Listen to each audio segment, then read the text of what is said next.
Welcome to Conversations Different, a podcast from the Santa Fe New Mexican featuring the interesting people, places, and issues of northern New Mexico.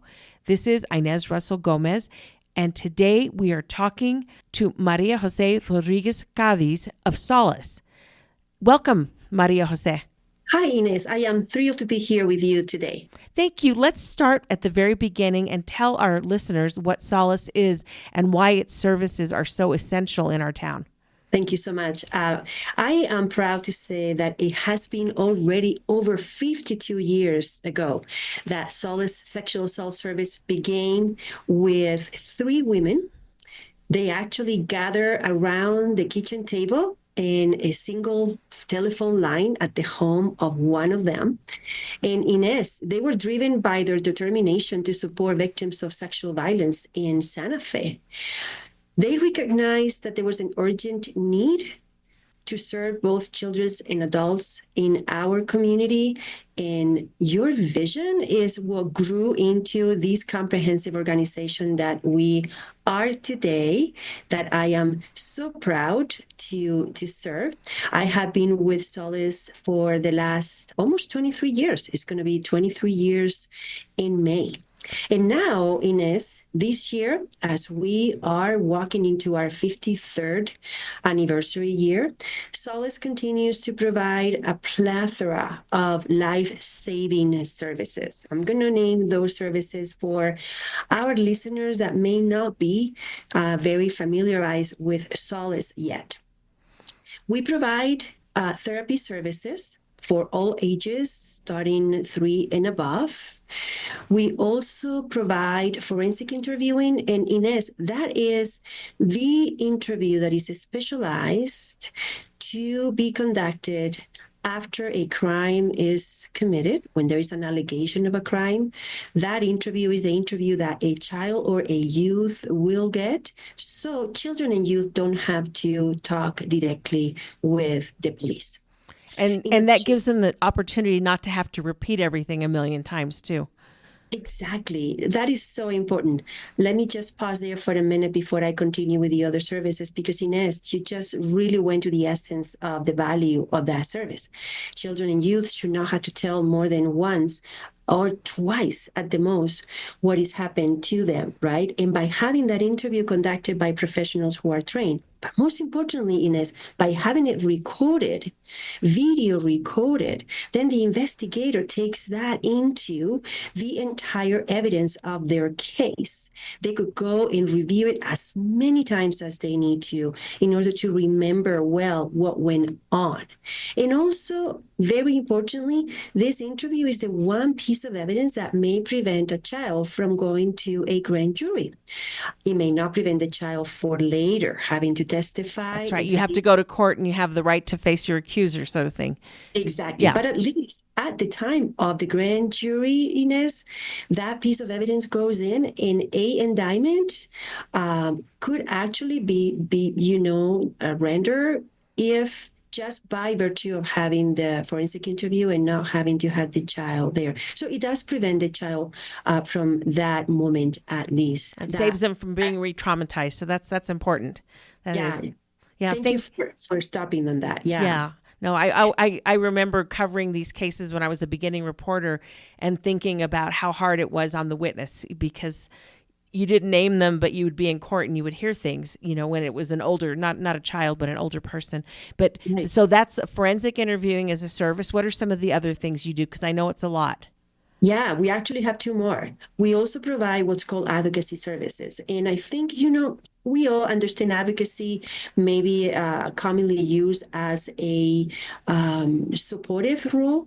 Advocacy is sort of like a navigation of services. So whatever is being changed, impacted in the life of the survivor, child or youth, if it is child, youth, or adults, but if it is child or youth, we also will take care of the non-offending caretakers. Whatever in the lives of all of those people have been affected by the crime committed against the child or the youth will be resourced by an advocate. So that, we look into what needs to happen in order for life to little by little feel like as normal as possible again. And that is what an advocate does, navigating resources. Okay. As well as accompany a survivor and their families to court. We can do that as well because it's a very daunting experience. Courts are places that are not necessarily easy to understand, navigate, and so we can be there for their emotional support. Wow. And I would imagine that doing all of this, because you guys are a nonprofit, isn't cheap. How do you raise the money? Who gives you the money to take care of so many people? No, I'm so glad you're asking me that because we don't rely on one source alone. And it is true that we do not charge anything to our clients for any of the services that we receive. So to back that up one more time, everything we do is at no cost to our clients, at no cost to our community. That's And we are incredible. the sole providers in this. So if we were not doing this work, nobody else would, at least not immediately. It has taken us 52 years to get where we are in terms of our proficiency and our credentialing. Now, how we raise the money that we need, because obviously the services cost money, right? Everything from the moment we open the door in the morning, and also during the time that we operate our 24/7 hotline, everything costs money. We don't have one single source of funding in this. We have a combination of sources that go from a little bit of federal funding, a lot of state funding, although the majority of that state funding is actually federal money that is passing through our state in order to get to our agencies. We also rely on a combination of grants that foundations and institutions will put out every year, or at least cyclically every 2 or 3 years, and apply to those grants for those awards. Last but not least important, we rely on the generosity of our community that want to be part of the solution to this epidemic that is sexual violence, and that is via donations or in-kind donations, or participating in our fundraising events. Okay. And we'll take a quick break and be back to talk some more about whether any of those sources of funding might be threatened considering the current political climate. This is Conversations Different.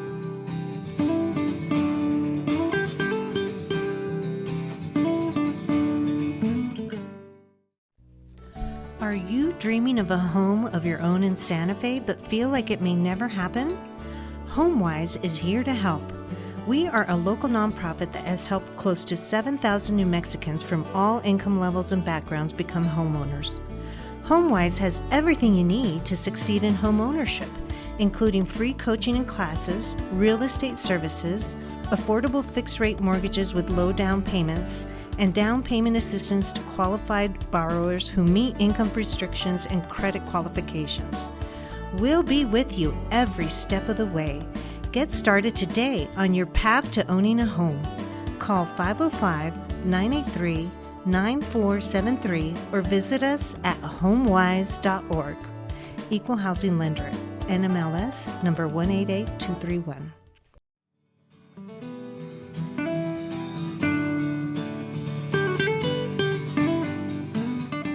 We are back with Conversations Different, talking to Maria Jose about the services provided by Solace and its basically efforts to stop sexual violence. Before we left, we were talking about the different sources of funding, and I know that a lot of federal grants are being frozen right now. And I'm just wondering if there are other places you're going to be needing money or looking for money. You know, the legislature's meeting right now. Is that going to be a place, the state, to come back with maybe boosting what you guys get? So in case there is a loss of other federal support. Yeah, I'd love to talk with you a little bit more about this. Let me just also plug in the one service that we missed earlier in our first chapter of the podcast. The fourth service that Solace provides in the community is perhaps the most youthful. It is about 12 to 14 years old, and that is the education and prevention of sexual violence. Okay. With that program, Ines, we go to all the public schools, the Santa Fe public schools in Santa Fe, charter schools, private schools, and other institutions that would like to learn more about how to be protective environments against sexual violence. Well, that's wonderful. I'll just make a quick comment on that, and then we'll get back to the funding. With sexual violence, it's so important for girls to know how to protect themselves, but also for boys to learn what means yes and no means no, and what consent means. And I think informed consent is one of the best gifts you can give your child if you have a boy, really understanding that. Absolutely. Consent is really at the source of all the greatest ways in which we could prevent sexual violence, only if everybody was a little more versed and educated in what consent means. And just to name 3 things that really make consent is to make sure that it's an act that is being done willingly, but not just that it's being enthusiastically done. Yes. Those are the best things that we all can recognize in order to make sure that we know where we are in is a consensual moment. No, I have told my poor son, to embarrass him horribly, that a nod is not enough. I want a verbal yes or no, and no means no, up until the very end. And it's like, that's just it. And it's really important to have those conversations with our children. And then for people maybe who are too embarrassed, or just to underscore it, having it in the public schools in a way that kids can talk to each other and their presenter is, I think, huge. So I couldn't say it any better, Inez. Thank you so much. Yeah. So, but you got to pay for that. So what are you going to do? So we were talking about the fact that it's not just one source of funding, is many. Yep. Obviously, right now, you wanted me to touch on the intricacy of the times that we're going through, right? We could at least say that what we are going through right now is a risky situation, if indeed, because it seems to be more a pause than a solution, we were to receive federal funding cuts. And we know that there will be not just us, but many other vital services in our community that could be impacted by it. At Solace, there is 2 ways in which we are going to be impacted if indeed federal funding end into, a cut. One is the great direct exposure that we already know. Part of our budget, approximately a little over $200,000, could be gone. That is the direct exposure that we have with federal funding. However, Inez, a lot of the money that departments and state institutions give to agencies like Solace, they can do so because they receive themselves federal funding that passes through them in order for them to then give it directly to service providers. The departments that we get funding that could be federal pass-through are Behavioral Health Services, the Department of Health Services, Children, Youth, and Family Services Department, Crime Victim Reparation Commission, to name 4. Those are 4 institutions, 4 departments, state departments that actually receive federal funding themselves in order to then disperse it to direct service providers like us. So that exposure, Inez, is much larger than the one that we know for sure, because we're never too certain how much of their funding comes from federal cuts. Also, it is important to realize that with other of the new government decisions that may be made, one that is going to possibly affect us is any level of staffing at the federal level. Employees at the federal level are in many instances responsible for making sure that the systems in place work, that we receive reimbursements when we submit our invoices, right, to those departments. Almost like the accounting part where you put in your money in and then you get it back, or you put your bill in, kind of thing. That's fascinating. So it's like the nuts and bolts of the government could go away. Exactly. Yeah. So that is in a nutshell what we right now are preparing for. We're not just waiting to see if there's going to be more delays, or if the next time that we're going to hear about it is going to be the ultimate, resolution by the government that indeed they're going to cut the funding. We're already working at Solace in a very proactive manner. We launched last week what we are calling a sustainability campaign, and we're going to go at multi-level. You were so grateful, so graceful to help us. We are so grateful to you for allowing a very important message to be in the Santa Fe New Mexican this past Sunday. I received so many calls and texts from people that were so glad to see that you helped us with that letter to the editor. That we had e-blast, we're reaching to our constituency, social media. We are sitting down with businesses that have demonstrated their ability and willingness willingness to help survivors of sexual assault in our community.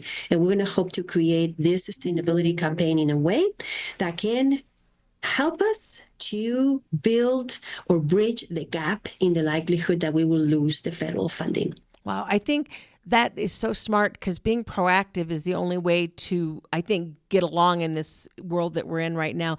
The nimbleness of an organization is going to make a difference, whether you survive or you don't survive. And the services that are so necessary remain.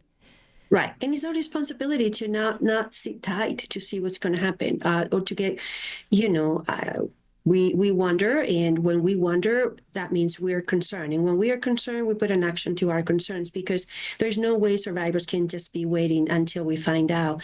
In the meantime, we're going to create a strong platform for us to be able to bridge that gap. And I would imagine, when you talked about the epidemic of sexual violence, talk about what that means. My sense is that there is a lot of crimes, there's assault in the homes, there's, molestation, there's all these levels of violence against people happening in our community that we probably don't talk about as much as we need to. Right. We can dedicate the last few minutes to talk a little bit about this. I know it can be really daunting. I'm going to do my best to, number one, not share a lot of numbers or statistics, because when I am in the listener seat of those statistics, sometimes I just cannot take it. So I'm going to make it really simple, but hopefully really compelling to our listeners, Inez. What I'm going to share with you and our listeners today actually comes from a report that has been released very recently. The New Mexico Coalition of Sexual Assault Programs released this report that has been examining the experiences of crime victims in New Mexico. This is the first one in about 20 years, the first study of this nature that has been conducted in 20 years, Inez. And the results reveal very concerning statistics about the prevalence of sexual violence and interpersonal violence in our community.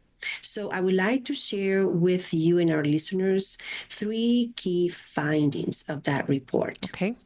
One is in regards to the prevalence of victimization. What the report found is that 2 in 5 New Mexicans reported being victims of stalking, sexual assault, or rape.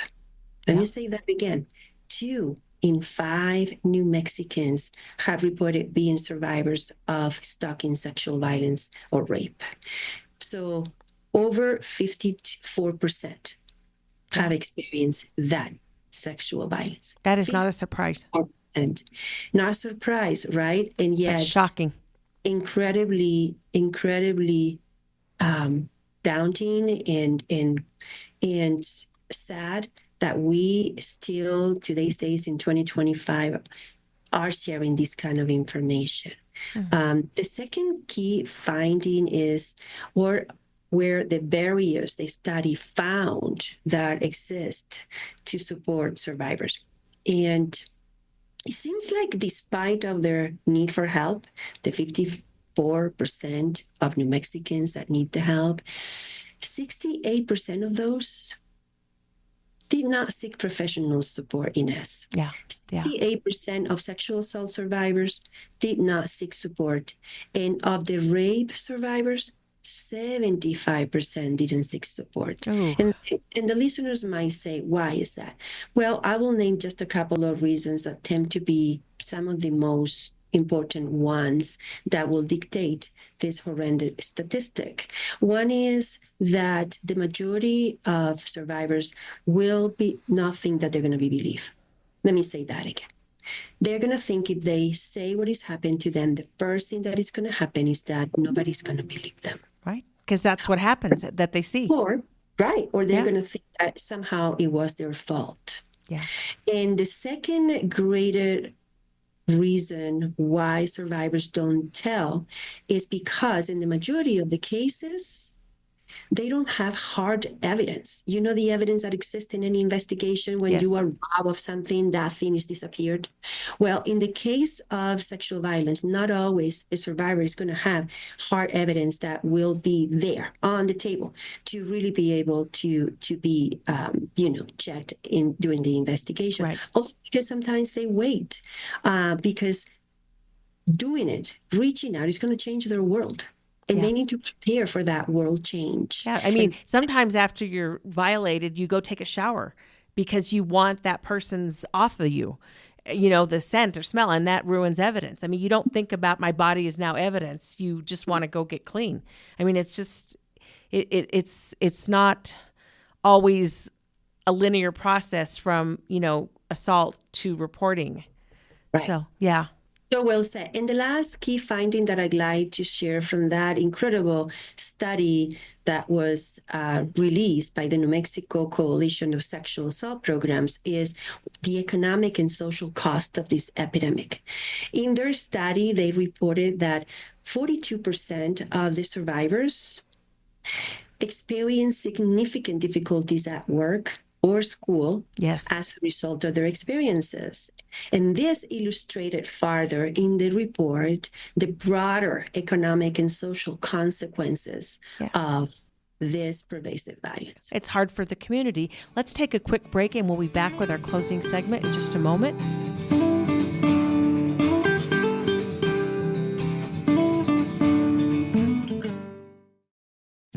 This is Patrick Dorsey, publisher of the Santa Fe New Mexican. Looking to reach a wider audience and grow your business? For 175 years, the Santa Fe New Mexican has been the trusted voice of Santa Fe, with unmatched local reach in print and online.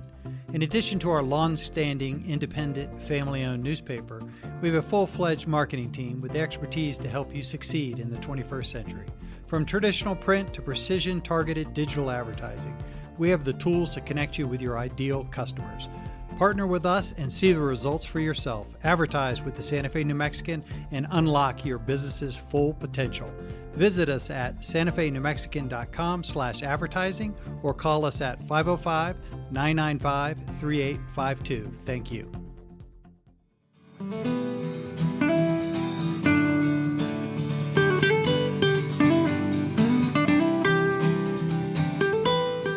All right, we're back with Conversations Different. Maria Jose, talk about what we as a community can do to support not just your organization, but improving the atmosphere in our state when it comes to sexual violence. Well, the community can do, each one of us. None of us can do everything, but each of us can do something, right? One thing right now that it is very important in our city where we are is that the legislature session is changing law as we speak, Ines. At the Roundhouse, that magic happens. And right now, our legislatures on both sides of the aisle are changing our world, hopefully for the better.